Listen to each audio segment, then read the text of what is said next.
আমাদের এখন অষ্টমঙ্গলার সিংহলা হবে, তো আমরা মন্দিরে এখন সব রেডি হচ্ছে, রেডি করা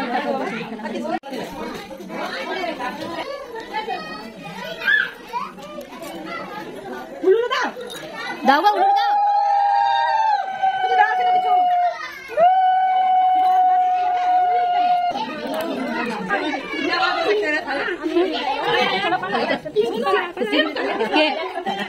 খুশি লাগছে আজকে লক্ষ্মী, আজকে লক্ষ্মী পুজো, ওই জন্য খুশি আছি। আজকে রাগ টাগ কান্নাকাটি কিছু ঝগড়া করলে হবে না।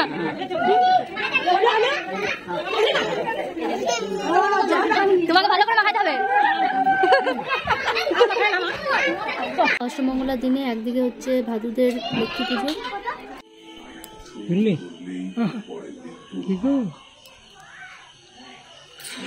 আমাদের সিঁদুর খেলা হয়ে গেল। তো চলো আজকের মতো টাটা, শুভরাত্রি।